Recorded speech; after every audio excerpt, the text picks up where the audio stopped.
Hi everyone, this is Sam Create the Heart, and I'm back with another project share. So I'm really digging deep into items I purchased and never used, and this is one of them. This is from the Greetery.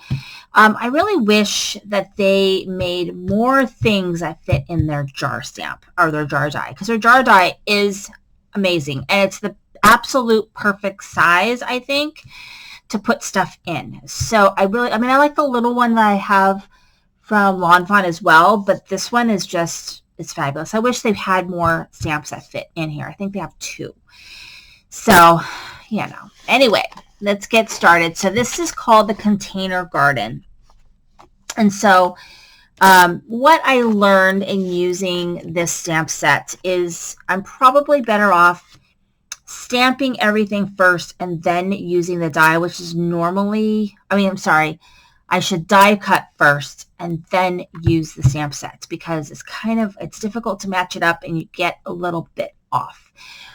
But I didn't do that. So I stamped first and then die cut. And that's how I found out that you're a little bit off. Because it's one of these ones that really kind of needs to line up. And if it doesn't, it's a little off. So it does have, it's a more like not for beginners type stamp set, because it's got a lot going on. I did not even use the bee at all because that was just a lot. But it's got this piece for the dirt, and then it's numbered. So it tells you what to stamp in order. So it's like this part, which is the main leaves, and then the second leaf, which is like also like a 2-step one, so it gives you a darker leaf, and then all parts of the daisy one, and then all parts of the next daisy, and so on. So it has numbers like 1, 2, 3, and that's 3A, 3B, 3C, 3D, and then it's 4A, 4B, 4C, 4D. So it's involved. And then there's the die, and then it kind of gives you an idea of what it's supposed to look like. Okay, this is shown with the jumbo jar die, which I also have. It gives you like how to do it and what it looks like. So yeah, don't lose those little cheat sheets that the Greetery gives you, because they are very, very helpful. And then here is the jar die, which I think is amazing. I need to remember that I have this jar die because it's great, and it's perfect for shakers because it gives you that piece that cuts it out, and it gives you this additional piece for the top of the jar. And then I also used, because I found it was just sort of perfect for this, is this fantastic florals paper from Pink and Maine.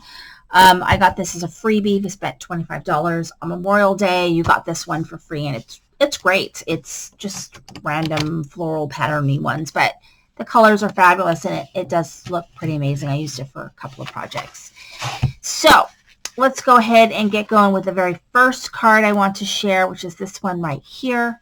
And I just used that jar die and all of the stamps that were in there except for the bee. It didn't use the bee. I used the happy birthday. I did a little bit of stickling, and then there is a die in there that will just die cut the daisy tops. So I did stamp the daisies again and then use the die to cut it out, and then I propped those on top. So it gives a little bit more dimension. So there's that one. Then the second one I went ahead and I made into a shaker, and these had the shaker bits with them. I had these shaker bits like forever, and I mean ever. This is like coming loose and it's bothering me. Forever. I had gotten it from a planner box that I had like a subscription to a million years ago.